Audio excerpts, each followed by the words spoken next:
Hey everyone, ready for something kind of different. We're heading to Iceland. Iceland, like volcanoes and Well, Vikings. those are pretty awesome, right? But this deep dive is even more, how should I say it, electrifying. Hmm. We're going to see if Iceland could become like the king of data centers. Data centers, those giant warehouses full of servers and stuff. Exactly. And not just any data centers. We're talking massive ones, needing, get this, 5 gigawatts of power, maybe even more. Yeah. That's like powering a small city. Wow, 5 gigawatts. That's a lot of juice. Right.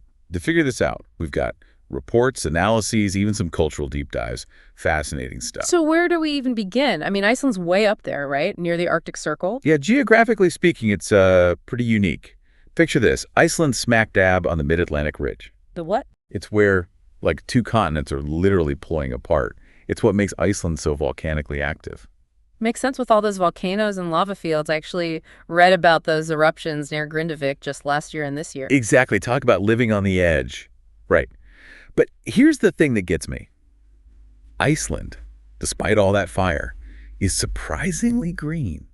And I don't mean like shamrock shakes on St. Patrick's Day. I'm guessing you mean renewable energy. You got it. They get almost all their electricity from hydro and geothermal. Can you imagine? Your data powered by volcanoes and glaciers. Okay, that's a pretty cool image. Sustainable data centers. But isn't that, just the trendy thing to do these days? What's the real motivation? Well, for companies building these massive data centers, it comes down to cold, hard cash. Renewable energy means lower operating costs. And when you're talking about facilities that demand 5 gigawatts of power, those savings add up quickly. Right. So it's good for the planet, good for business, a win-win situation. It's like they found the perfect energy source for this. Speaking of perfect, remember those chilly Icelandic temperatures?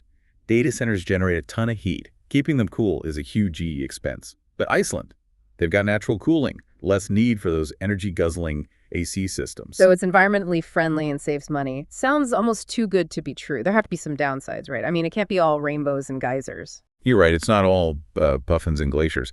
There's some serious challenges too. Even with renewable energy, these data centers have an impact. Can Iceland really balance growth with their pristine environment? It's got a pretty amazing track record when it comes to protecting their natural resources. That they do. But this is a whole new ballgame. Think about the potential impact on land use on those unique ecosystems. And what about their economy? Remember the 2008 financial crisis? That was a tough time for Iceland. Exactly. Will data centers bring stability, or could it be risky putting too many eggs in one basket? And, Iceland's known for being fiercely independent. They stood up to international pressure during the Cod Wars to protect their fishing ground. The Cod Wars. Yeah, they were defending their resources back then. So how will this independent streak play out in the digital age? I mean, data's a valuable commodity. Everyone wants it. It's like they could become this neutral digital zone, a haven for data from all over. Like a digital Switzerland. Exactly. Interesting. But being a data haven, that's a whole other can of worms, isn't it? So digital Switzerland, huh? Sounds kind of cool at first, store everyone's data, no problem. But there's got to be a catch. There always is, right? It's not as simple as like putting out a welcome mat for data. Think about it. If Iceland's holding data from all over, don't they become like a target? Ooh, good point. What happens if, say, one country says, hey, that data you've got, it's ours, hand it over. But another country's like, no way, it's top secret. Exactly. Talk about a diplomatic nightmare. Iceland's history suggests they won't back down easily. Yeah, those Cod Wars were no joke. Right. But this is a whole new kind of battleground, right? Instead of fishing disputes, it's about data dominance. So how do they balance it? Attracting those data centers, becoming a big player in this digital world, but also like protecting their own interests. It's a tough one. It's about looking beyond the initial excitement, right? Like, yeah, new technology, potential for growth. But what's the long game here? Iceland's leaders will need some serious strategic thinking. They've got a lot on their plate. How to ensure data security, what kind of regulations to put in place. Because ultimately, it's not just about, attracting big tech and raking in the cash. It's about the impact on everyday Icelanders. Your lives, their livelihoods. Exactly. Will this create jobs for them, or will they just end up relying on a foreign workforce to run these data centers? Will the infrastructure like roads, energy grids benefit everyone, or just those areas where the data centers are located? And here's another biggie. What about Icelandic culture? They're fiercely proud of their heritage. And rightfully so. Think about what happened with the tourism boom.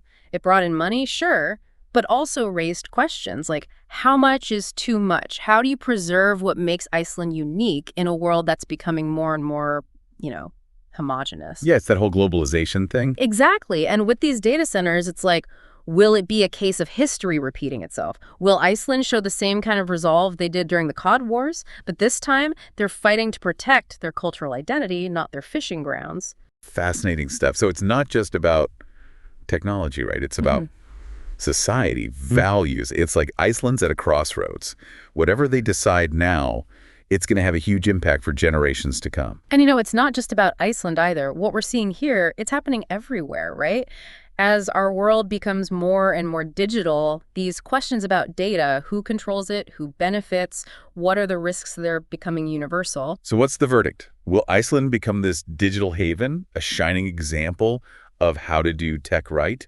Or are there some unexpected consequences waiting around the corner? The future's always uncertain, but one thing's for sure, Iceland's stepping into a whole new chapter, one with huge potential and, some serious challenges. How they handle this digital frontier, it's a story worth watching for sure, not just for Iceland, but for the whole world. You've heard the expert analysis, the potential, the pitfalls. Now, we want to hear from you. So imagine this, you're advising Iceland, right? They're about to make some big decisions about this whole data center thing. What's your top priority? What's like the number one thing you're telling them? Ooh, that's a tough one. It's almost like, do you protect this incredible puffin colony, or do you use that land to generate clean energy for 1 million homes? Tough choices. Yeah, and it's not just about finding a balance between, the economy and the environment, right? Yeah. There's culture, too, and this sense of, like, who they are as a nation. It got me thinking, in a world that's, like, drowning in data, who gets to decide these things anyway? That's the million-dollar question, isn't it? Governments, corporations, everyday people. Data affects all of us. And Iceland, with their history, that independent streak, they could really shake things up. Instead of just being another data haven, they could, like, rewrite the rules, right? Yeah. To make it about more than just, storing ones and zeros, make it about values. Exactly. It's about making choices that reflect who they are, what they stand for, short-term gains versus long-term impact on their environment, their culture, their future. It's a lot to unpack. It really is. But that's what makes these deep dives so cool, right? We start with this simple question: could Iceland become a data center powerhouse? And we end up talking about, like, the future of data, the future of our planet. It's all connected. Absolutely. What happens in Iceland, even something as specific as data storage, it has ripple effects. It impacts the whole world. So as we wrap things up here, think about this. What kind of digital world do you want? And how can we all, no matter where we are, help shape that future?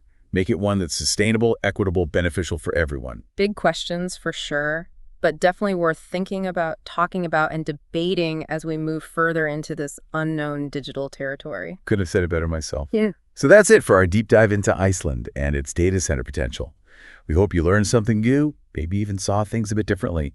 And until next time, keep exploring, keep questioning, and keep diving deep.